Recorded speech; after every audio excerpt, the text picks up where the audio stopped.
नमस्कार दोस्तों, आप सुन रहे हैं हरीश के ऑफिशियल चैनल से। जैसे कि आपको पता ही है, हमने कल से नवरात्रि स्पेशल का एपिसोड शुरू किया है, जिसमें मैंने आपको पहले ही दिन घट स्थापना के बारे में पूरी इन्फॉर्मेशन दी थी।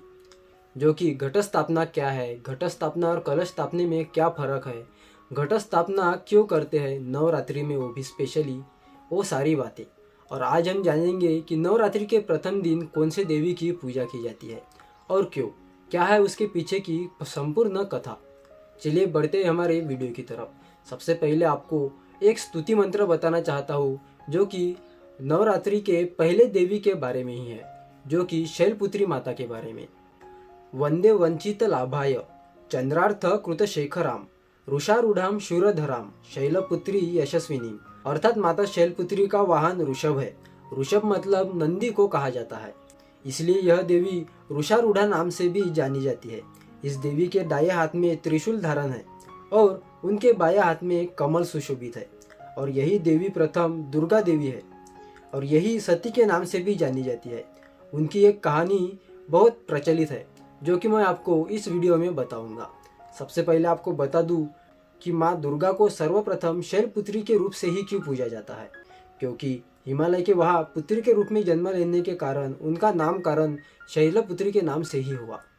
अब इसकी कहानी हम आगे जानेंगे ही। जैसे कि आपको पता ही है कि माता सती ने शिव जी से प्रेम विवाह किया था। अब वो प्रेम विवाह उन्होंने अपने घर वालों के, अपने परिवारजनों के विरुद्ध होकर किया था। अब ऐसे में उनके परिवार वालों को, सिवाय उनके माता के, सबको नापसंद था। उनकी माता उनके इस व्यवहार से खुश थी, पर उनके पिता प्रजापति, उनकी बहनें उनके इस बात से नाखुश थे। अब ऐसे में माता सती के पिता ने, मतलब दक्ष प्रजापति जी ने, अपने घर में एक यज्ञ धारण किया था, एक यज्ञ रखा था। अब उस यज्ञ में प्रजापति जी ने सारे देवताओं को बुला लिया था, पर माता सती मतलब पार्वती माता और महादेव को ही नहीं आमंत्रित किया गया था। तब माता सती को ऐसा लगा कि शायद मेरे पिताजी मुझे आमंत्रित करना भूल चुके होंगे, मेरे पति को भी आमंत्रित करना भूल चुके होंगे। तो ऐसे में माता सती शिव जी के पास जाते हैं और उनसे आग्रह करने लगते हैं कि मेरे पिताजी ने एक यज्ञ रखा है, उसमें शायद हो सकता है हमें बुलाना भूल गए हो, हम वहाँ जाएंगे, आप भी हमारे साथ चलिए।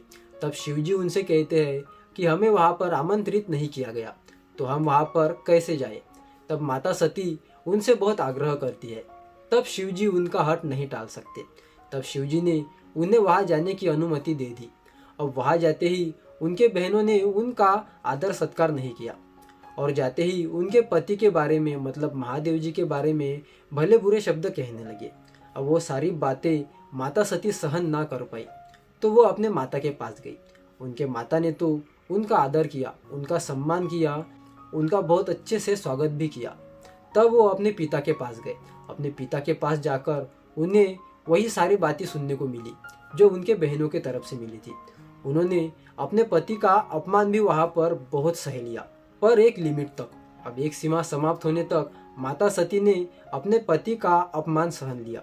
अब उसके बाद उनकी सीमा समाप्त हो चुकी थी। तब माता सती ने क्रोध में आकर उस योगा यज्ञ में खुद की जान दे दी और खुद को भस्म करने की कोशिश की। अब ये सारी बातें महादेव को पता चली और तभी महादेव वहाँ पर प्रस्तुत हुए और तभी महादेव ने उस यज्ञ को भस्म कर दिया और अपने जलती हुई पत्नी को वहाँ से उठाकर पूरी भारतवर्ष में प्रदक्षिणा की।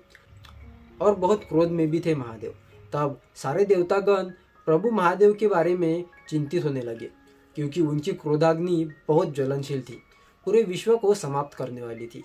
तब सारे देवतागण विष्णु जी के पास गए, ब्रह्मा जी के पास गए और उनसे विनती करने लगे कि आप महादेव के इस क्रोध को शांत कीजिए। तब ब्रह्मा जी ने कोशिश की, तब ब्रह्मा जी कुछ भी ना कर पाए। तब विष्णु जी ने भी अपने तरफ से सुदर्शन चक्र छोड़ दिया और माता सती के टुकड़े टुकड़े कर दिए। और जैसे ही विष्णु जी ने अपना सुदर्शन चक्र छोड़ा माता सती के टुकड़े करने, तो उनके 9 टुकड़े विष्णु जी ने कर दिए और वो 9 टुकड़े भारतवर्ष में अलग अलग जगह पर जाकर गिर गए। और तब महादेव उनके पत्नी के याद में इधर उधर भटकने लगे। बहुत साल भटकने के बाद सती माता ने शैलपुत्री के रूप में जन्म लिया, एक हिमराज के घर, पर्वतराज के घर। और पर्वतराज के घर जन्म लेने के कारण उनका नाम शैलपुत्री रखा गया। अब यहाँ पर शैल का मतलब ही पर्वत होता है। इसलिए उनका नामकरण शैलपुत्री के नाम से ही हुआ। और आगे चलकर शैलपुत्री का विवाह शिव जी के साथ ही हुआ, क्योंकि उनका ये दूसरा जन्म था। पहले जन्म में वो माता सती पार्वती माता ही थी। अब इसी वजह से माता सती का विवाह शिव जी के साथ किया गया और तब कहीं जाकर शिव जी का क्रोध शांत हुआ। और इसीलिए माता सती और शैलपुत्री माता एक ही है और इसीलिए पहले दिन का जो महत्व है शैलपुत्री माता को दिया गया है। और शैलपुत्री माता को सती के नाम से भी जाना जाता है, पार्वती माता के नाम से भी जाना जाता है। दोस्तों, यही थी हमारी आज की कहानी। दोस्तों, वीडियो ख़त्म करने से पहले मैं आपको माता शैलपुत्री के पसंदीदा कलर के बारे में बताना चाहता हूँ। उनका पसंदीदा कलर पीला था। कहते हैं हम पीला कलर पहनकर जब पहले दिन दुर्गा स्थापना करने जाते हैं, घट स्थापना करने जाते हैं, तो माता सती शैलपुत्री माता हम पर बहुत प्रसन्न होती है, अपना आशीर्वाद हम पर सदा बनाए रखती है। और यही मान्यता है कि पीला कलर पहले दिन पहनना चाहिए। दोस्तों, ये वीडियो आपको कैसे लगी हमें कमेंट बॉक्स में ज़रूर बताइए और ऐसी वीडियोज़ देखने के लिए हमारे चैनल को सब्सक्राइब जरूर करें, क्योंकि मैंने आपको पहले ही बता दिया था कि हमने नवरात्र स्पेशल वीडियो स्टार्ट किए हैं। अब इस वीडियो में, इस सीरीज़ में मैं आपको पूरी इन्फॉर्मेशन 9 दिनों तक नवरात्र की दिया करूँगा। मिलते हैं अगली वीडियो में, तब तक के लिए अपना ध्यान रखें।